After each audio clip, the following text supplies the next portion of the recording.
everybody, and welcome to Minute To Skim It. This is a review that happens in my comic shop. Hey, I probably because this looks like really oddly me in the way of the books. Ta-da! Not in the way of the books anymore. Hey, we're talking to you from space today. I like that. And it's awesome because we're actually in Space Cadet's collection, where we are telling you all about books that are coming out this week so that you can add them to your polls at your local comic shop. So you can support them with your dollars so that they can pay their employees and keep their lights on and all that kind of fun stuff.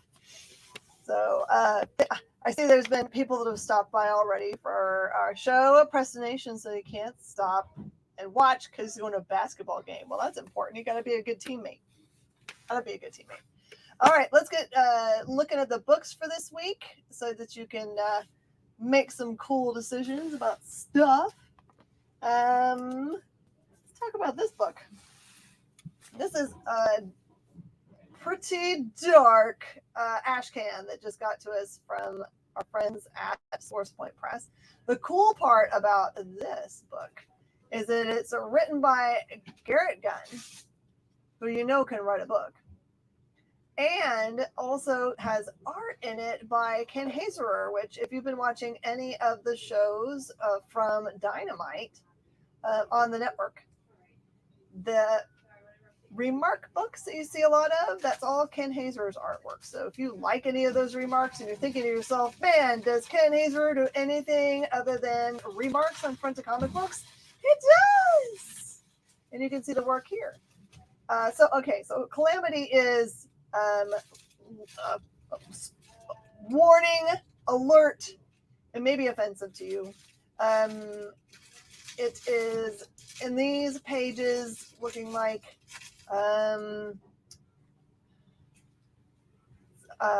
so I'll just tell you that it's 3 women that look like they've been abducted and are being offered up to Satan.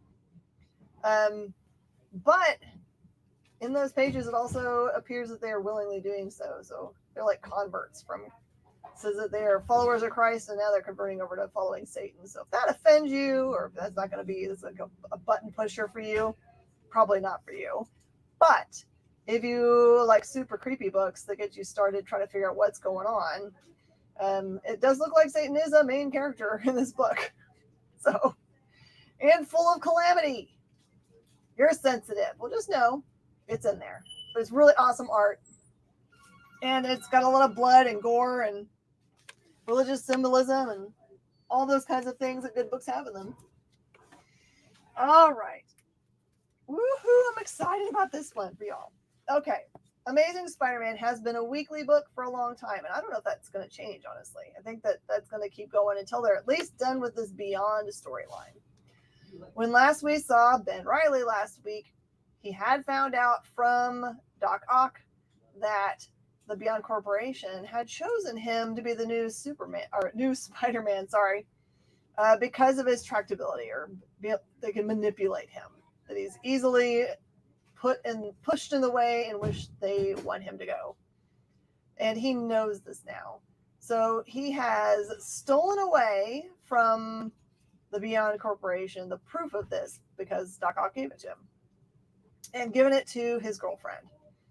And then this book, without spoiling too much, gets you really starting to question who in his life can he really trust? Who is Beyond Corporation employees and who aren't? And what promises that he's been given by the Beyond Corporation are true and which are lies. It's a really great look. And let's see if I can tell you guys something in here without spoiling something.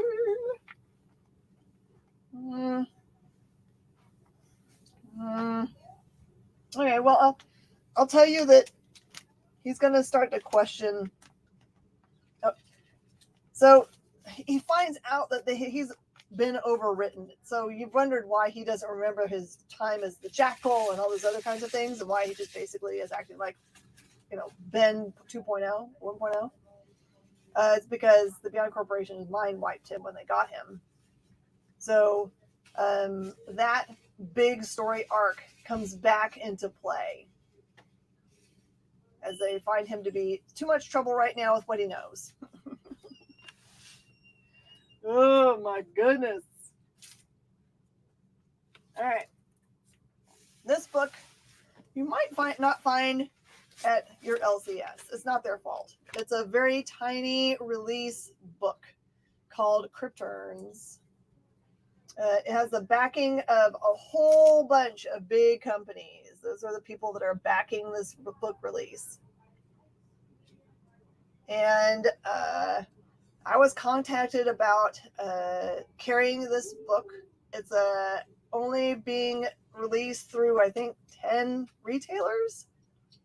And each retailer only has, there's 9 different versions of this cover. And this one's got gold letters on it, but there's a bunch of different ones. Who's the publisher to this one? Not a real publisher that you would know. It's more of a company that is kind of behind the cryptocurrency thing. What's it called? Life's Tough Media.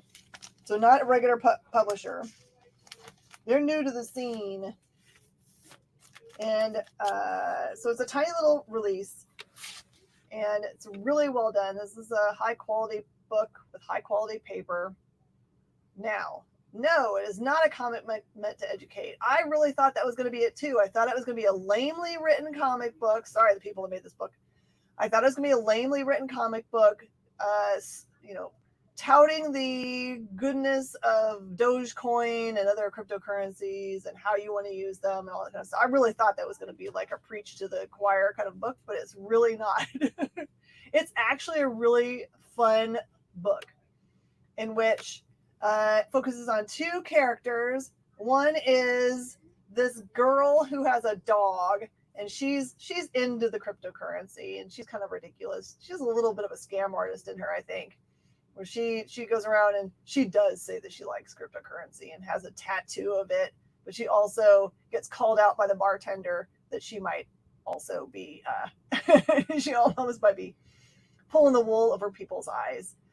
And there is this guy who he has a man crush on Elon Musk and really wants to be part of Elon Musk's run to Mars, but he got rejected by the program and thinks that that's a bad idea or it was a wrong idea. So he decides to go with this girl who is a slightly scam artisty girl to kind of like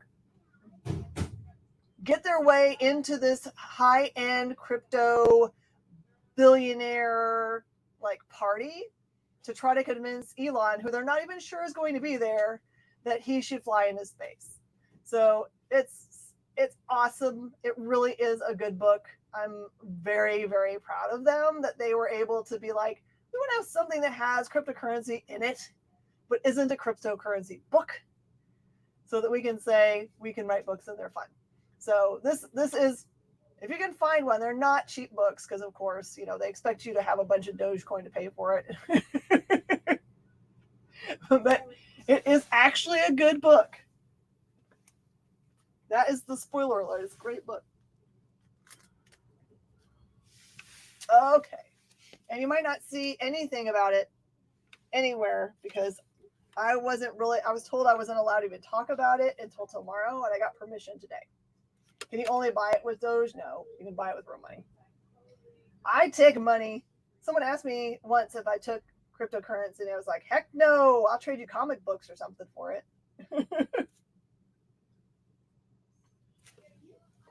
I'll take paper currency or paper trade for currency. All right. And weirdly, you've got, that SpiderMan book, but then you also have this cool Ben Reilly SpiderMan book. The Return of Peter Parker's Clone. And it is not tied to the other storyline, as far as I can tell.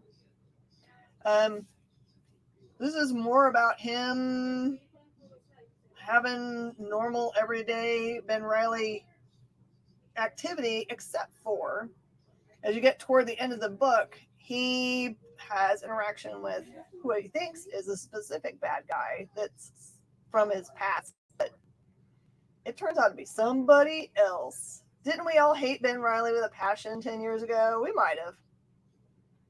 We might have hated Ben Reilly. Now they're making him interesting now because he's got damaged goods. He's died as a clone and come back and he's been taken over by the Jackal, and so we feel bad for him now. We feel sorry for him now, JD. It's not like that anymore, and he is still kind of a messed up dude. So he appeals to me because I like messed up.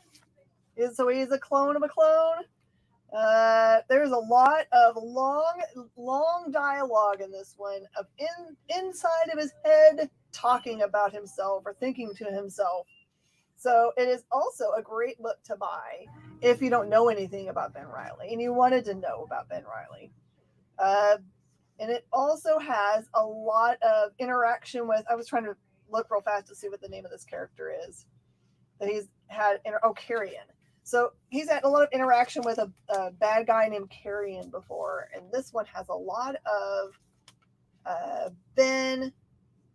Kind of looks like there's going to be a fight, but then Ben kind of like has a moment of I need to help him because I guess Carrion has a lot of like personal damage, like bad stuff has happened in his past, and so Ben kind of opens himself up to Carrion, which you shouldn't really. And kind of shares stuff about himself and learns a bunch about Carrion. So it's a little bit cool psychological stuff in here. No real gigantic story leaps except for the revelation of the main bad guy in this book on the very last page. But just like most books in the Marvel universe, it looks like number 2s and 3s have the really big movements in them. So buy this one to figure out if you're into trying out a Ben Reilly who seems to have a little bit of a heart.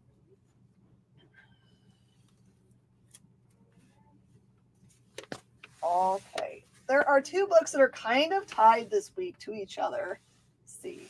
The Devil's Reign stuff.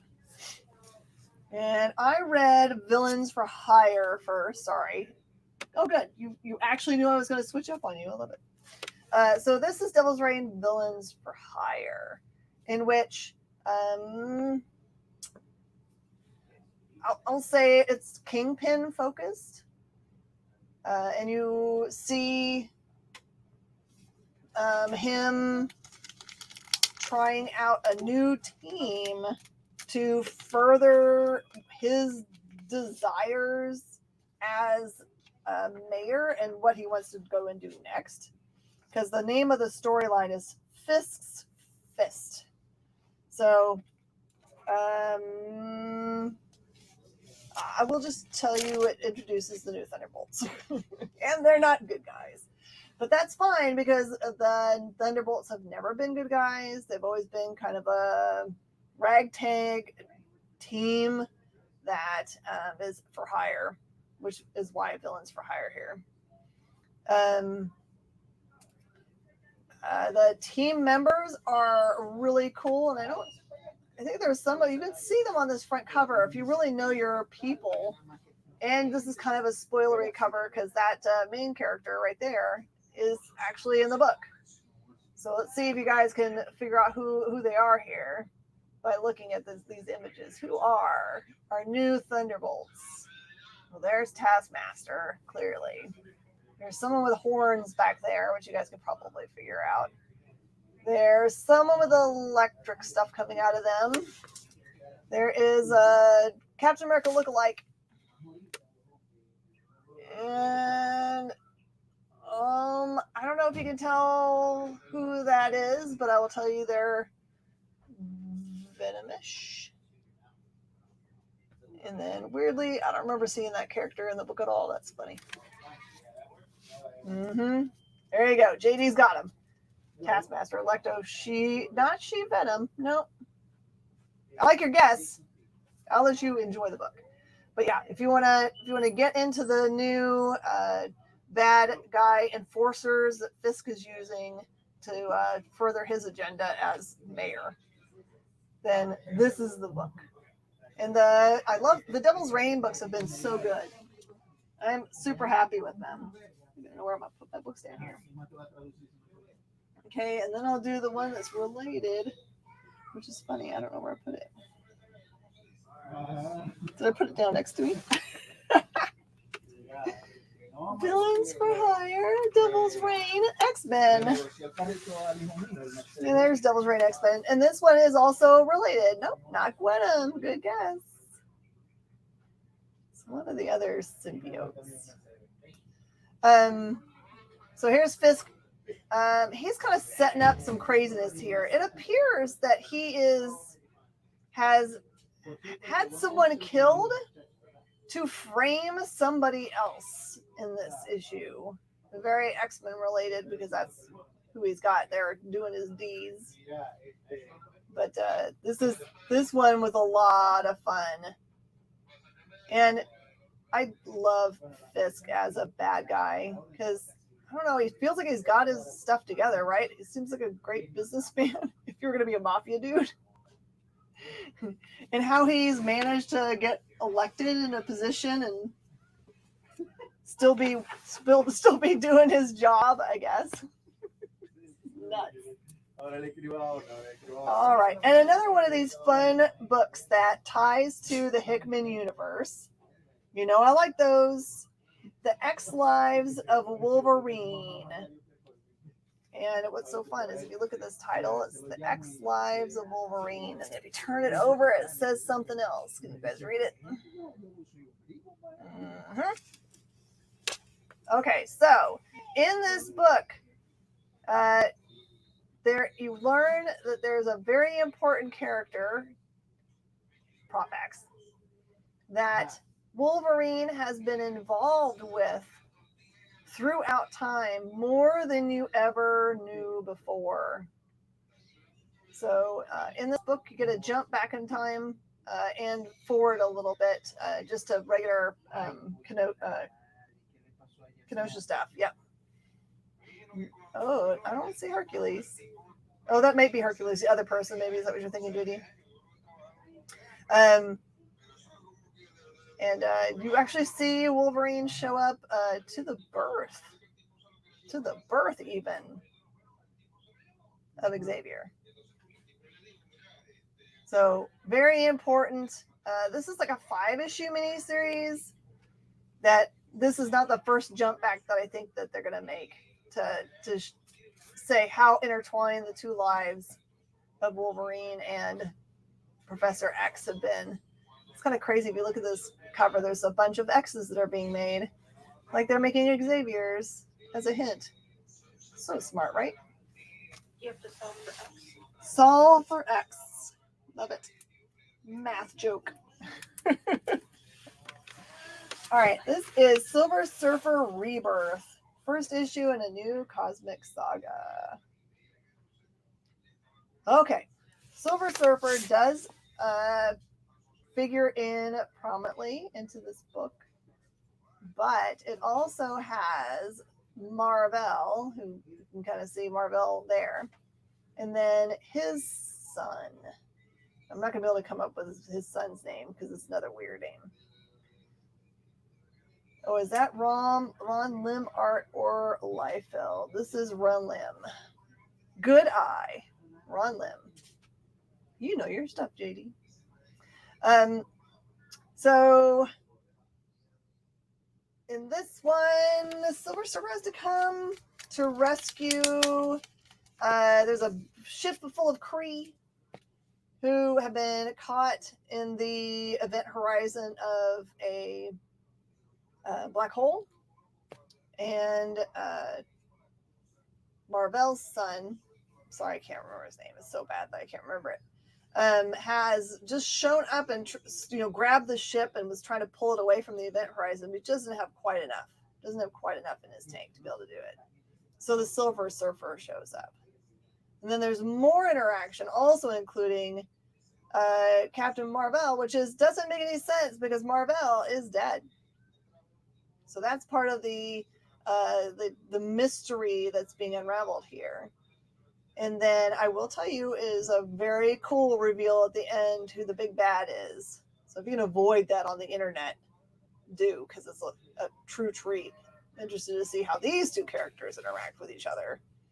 But Silver Surfer is an awesome character and has the power cosmic, which is pretty much unlimited power. And his real name is Norrin Rad. So now you know a bunch of really cool information. So now you can be cool at parties and know about Silver Surfer. That might be all I know about Silver Surfer, which is sad. I dropped all my knowledge. And as I was doing the reading by myself today, of course, because we don't have a Bean and we don't have a Miss Hannah today.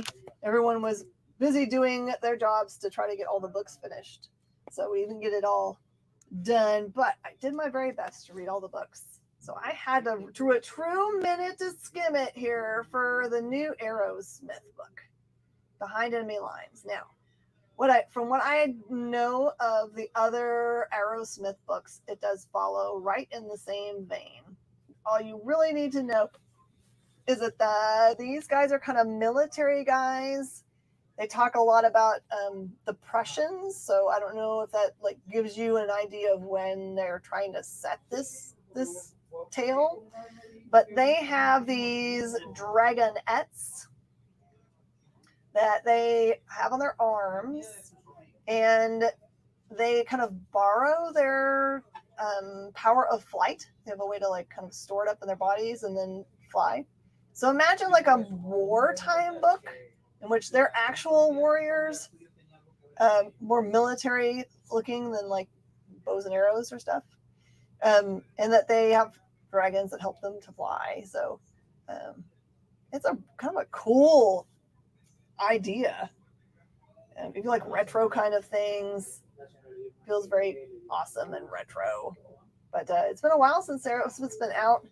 So this one's called Behind Enemy Lines, which would be an idea of where they're going with the story.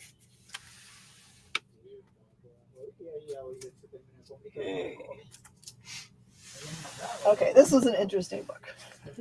This is called White River Monster, which is exactly what it's about. It says on the front, fans of Cthulhu rejoice, the monsters will rise. This is from a new company. We've had other books from them before. This is called Blood Moon Comics. Deviltree was also by them. So Deviltree, if you want to know what else have they done, Deviltree. White River Monster is about a gentleman who wants to go and research said creature after he does a little bit of remote investigation, and it doesn't feel like any of the first-hand accounts or newspaper accounts match up with each other. They're all very disparate. So he goes and just kind of impromptu shows up in the town where the White River Monster is said to be seen, and gets invited. He goes just cold knocks on house doors and gets invited into one of the houses where they seem so super friendly, over friendly, just like the kind of movies that you would watch and say to yourself, wow, these people are abnormally friendly. They just invite him in as a stranger and have him have dinner with them and ask him if he wants to spend the night if he'd like. And, I'm sure there's people like that in the real world that are super sweet, but in a movie or a book, that is the alarm bells. Nothing's right. And he does actually get to go out and kind of camp out and see if he can find the White River Monster. But I'm telling you, I don't think anything is as it seems in this book. Who knows if what he actually kind of sees that first night is the White River Monster, or the people that are living there along the river just having fun with him, or they're just bad guys, or who knows. I know it's going to shake out to be something crazy weird. But I will say that the art in here is kind of like the art that's on the cover. It's not super crisp, but it does the job. Hey, Nick Brucci's on. Everyone give thumbs up. Nick likes thumbs ups. His favorite. don't really know where I put things down there. Oh, I wish with all my heart I could show you guys the inside of this book, because Cursed Pirate Girl is quite likely the most beautiful book of all time. If you've never met Jeremy Bastian at convention, it's like his art looks like it's from illustrations of the 1800s or something. Just every tiny detail. And I used to think that he was doing his art. I think I can show you up close. It's better. All of his stuff really is in black and white. There's never any color to his stuff. But there's a color here on the front. But see all that super detail in the back? I used to think what he was doing is there's a method in art where you do cutouts. Like you take this kind of like wood, plasticky stuff, and you have a little cutty thing, and you cut into it, and then you put ink on it, and you roll a piece of paper on it, and then you end up with like the reverse image. That's what I thought he was doing. No, that's not what he's doing. He has the tiniest size micron pens you can find, and is doing all this detail by hand, just tiny detail. I don't know how he doesn't go completely blind. Like, I'm not that old, and I feel like I got to get out my good glasses for this stuff. So all that being said, this is a super thick book. This is Cursed Pirate Girl, The Devil's Cave, and it does pick up right where the last one left off. It actually says after a little introduction. The introduction is so cute. It's like a fish-headed art critic who, for the first like 5 pages, there are like big full page art pieces on it, and he's like underneath them giving them his critical eye, which is so cute. And then it gets into the story, which you would need a long time to read this book because there's so much detail, and the words are not like there's not like speech bubbles. It's like the words are just like interspersed in the art or in ribbons that travel around in the art. Oh, it's so pretty. So yeah, and from what I have known of all the other issues that have been released, he releases them very rarely. The last I can remember is Cursed Pirate Girl annual, and that was maybe 4 or 5 years ago. And then trying to get issue 1, 2, or 3 of Cursed Pirate Girl, impossible. Just straight up impossible. Unless you're really good. But so don't miss out on the chance to get this really awesome book from Boom Archaea.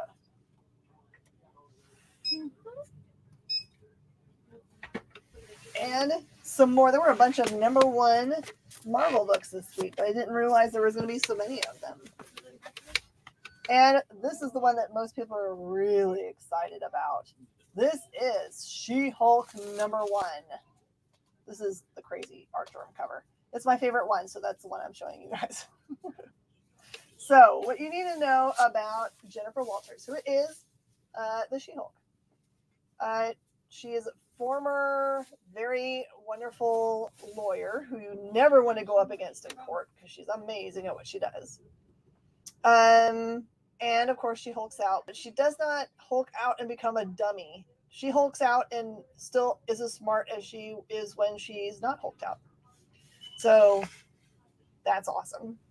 And due to circumstances in her last time we saw her in books, she no longer is a highly sought after lawyer, and in fact is very poor and has one suit. So this book is an interesting look at her. It's weird to see her kind of like down and out and on the ropes. So she kind of meets up with Titania, which you know is like a giant girl who's also kind of similarly unbreakable, and is usually a bad guy. And they have a really fun interaction in this book. So I hope that you guys pick it up because I know it's setting up big things. I love the interaction with her and Titania, and I love that seeing her kind of being on the down and outs when I've seen her be like, no problem, everything's going my way before. I just think that's a fun look at characters. I liked it when, Pete for a while, You know, when he had Parker Industries and $1 billion and was more like Tony Stark. I didn't know if I liked him as much during those years as I did when he got everything stuck, you know? Those are my favorite things when they're like, they have to struggle also in real life.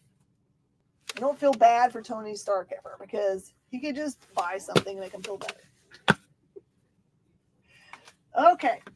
And Silk is back. Silk is back. Okay, so this is Silk number 1. This is Cindy Moon. If you're worried that they were going to go back and tell you a bunch of origin story for her, you need not worry. There's no origin story in this book at all for her. But it does appear that there's an origin story for somebody else.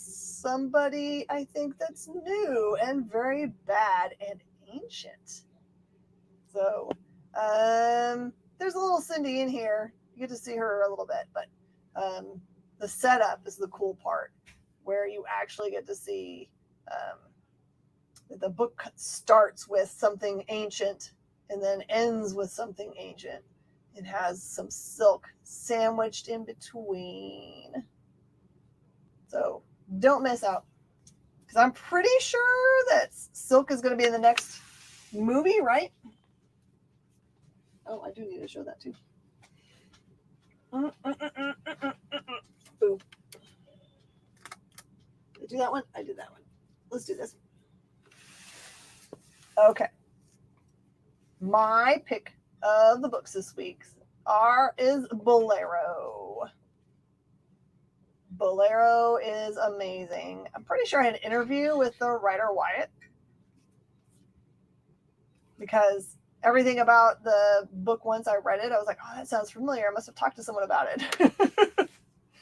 And it's a weird name for a book, right? Bolero. And I still don't know what it really means to the whole, why it's called Bolero.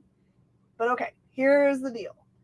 The story is about a girl who falls in love with another girl. And they have just a whirlwind romance. They have similar interests. One of them is a tattoo artist, and the other one, I can't remember why. I can't remember what she does. It's important. But it's kind of crazy. You have this like love story going on, and then all of a sudden in the middle of the page it says some strange words like jump 53 completed. Well, okay, well, what does that mean? So what you find out in this book is it's a definite relationship book. It's not just about those two girls for certain. It's about a great many relationships. But the premise is that she finds out that she has been given a key that allows her to make jumps through dimensional doors, to go back in time or to change things. There's a bunch of rules that come with the key. You can't take someone else's key. If you do, you can never return to your own timeline or existence line. And a whole bunch of other rules. And you can only jump 53 times. Why, you might ask?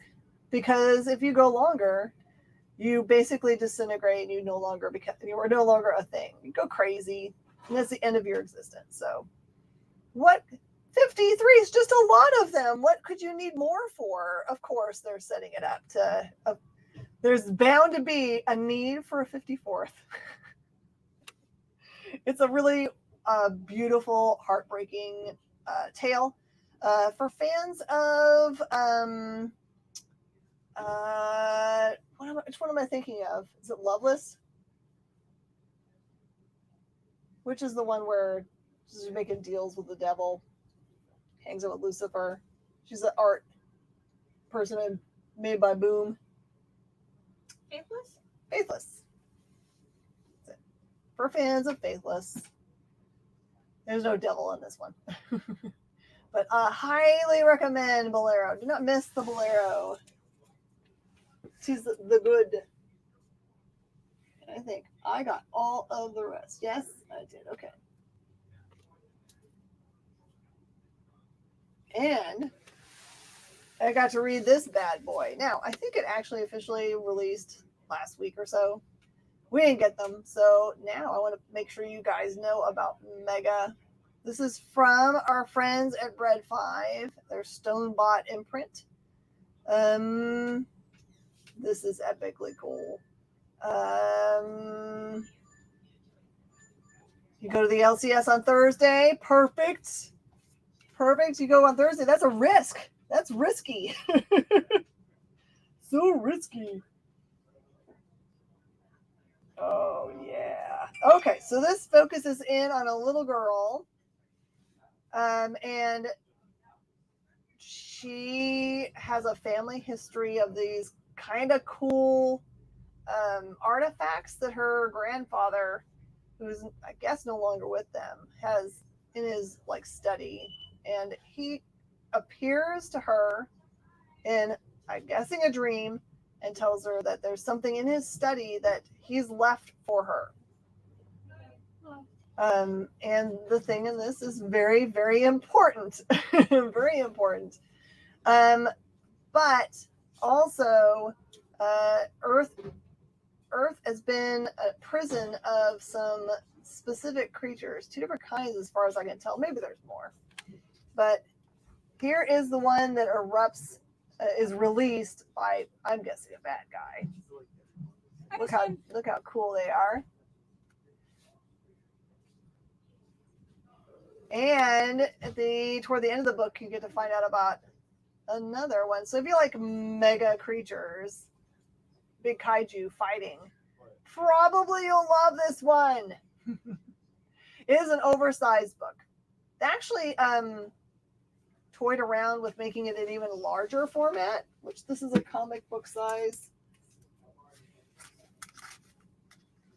And that's the size of the Mega. So it's a little bit like magazine size.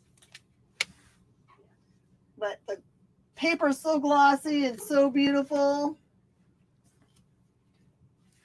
All right, let's look what's coming out in trade paperbacks for you guys real fast. You might look around at your LCS. They might start getting these books. What in the world? Oh, I got a special book. Okay, sorry. I just think these things are the best things ever. All right, so this is Spidey and his amazing friends. And this is Spidey and his amazing friends that's been bound upside down. It's like legit bound upside down. It's so awesome. Is it bound all the way upside down, even the inside? Nope, just the cover. Just the front cover, because the back cover is regular too. Oh, it is. Just the top cover is upside down. That's funny. I think that's rare. It's so rare. I mean, it's a kid's book, so if you're hunting for something to give to the young people in your life that like Miles Morales and Spider-Gwen and Pete, you want to buy the upside down variant, you gotta show up and do such things. Okay, and then also they have books like this, like A Friend Like Pikachu. Did you know that they are still making little golden books? I'm hoping I'm not surprising you with this kind of stuff. But those are the ones you remember, right? You remember those? Tawny Scrawny Lion and the Red Hen, Saggy Baggy Elephant, Shy Little Kitten. You guys remember all those? They're making them now. They make brand new cool ones. All right, another cool book releasing this week, The Science of Surfing by Top Shelf. It says that this fun book contains lots of cool marine biology and oceanography tidbits for budding surfers and future scientists. Surfing is an amazing way to enjoy the ocean, and the more you know, the better a guest you'll be to the wonderful creatures that live there. So if you want to teach your kids or yourself a little bit about science and you like cool surfing stuff, oh, this is awesome. Yeah, this is a really well-made book. Just like usual, I love this book. Oh, no. No. FaceTime audio I cannot do with you right now. I don't even know who you are, FaceTime audio. Don't think this is brand new this week, but it could be. It is. Oh, is it? Okay, so volume 3 of Minecraft. We've been carrying Minecraft books for a long time. And Kids still love Minecraft. Yeah, me Actually, too. I think they keep on releasing stuff for the game that makes it more fun to play. But this Yes. one has got continuing adventures of Candace, Evan, Gracie, Toby, and Tyler. Okay. Something I wish I could have read before we did the show. Apocalypse 91 by Z2. By Z2, which, you know, they pair themselves with musical acts. So now here I'll tell you which one it is. This is actually the local comic shop day exclusive. So if you think, wow, it's not local comic shop day, this is really late. We got 2 things from local comic shop day in this week, which is kind of funny. So this says, celebrate the 30th anniversary of the landmark album Apocalypse 91, The Enemy Strikes Back, with this commemorative sequel graphic anthology. It begins on the familiar backdrop of 1991 and explodes into far-flung futures with a series of speculative fiction stories by the industry's leading creators, including Evan Narcisse, Regine Sawyer, Chi Grayson, Troy Jefferson Allen, and many more. Witness revolutionaries in every millennium stand up and fight the power with a little help from the rhythms and rebels of the past. Very cool.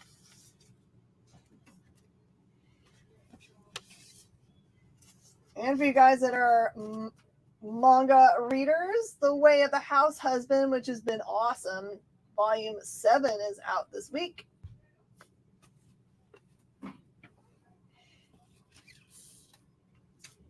Was so excited about this one releasing. This is Van Nath painting the Khmer Rouge. In 1978, a young painter named Van Nath was arrested by the Khmer Rouge, the violent and totalitarian Communist Party of Kampuchea that ruled Cambodia from 75 to 79. Imprisoned in the famous Sul Sleng prison, better known as S21, painting became synonymous with survival for him. Ordered, like many Cambodian artists and craftsmen, to use his artistic talent to glorify his captors, it meant that each day his life depended on his ability to paint to their satisfaction.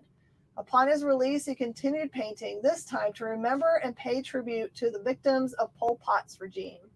So learn a little bit about history and love some art. Love some art.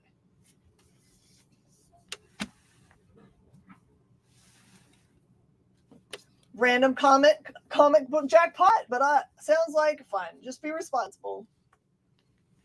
New epic collection for our friend Hawkeye. You might recognize that cover. This says that it's material from 1964 to 1988. These are all great because they put a bunch of stuff together.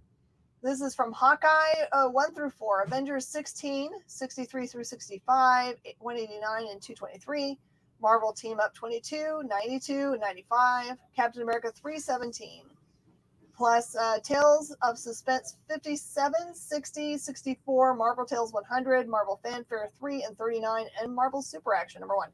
If you had to buy all of those books and try to hunt them down, it would be crazy. So for a modest amount of money, you can get these Marvel Epic Collection books, which once they go out of print, then it's hard to find them again. So don't wait too long on those if you can find them. And the new Miles Morales storyline. This one is awesome because this one has number 29 through 32. So this is the fallout of his own clone saga. Fallout of his own clone saga. I don't know if you guys were reading his book when he had that problem with an evil version of himself.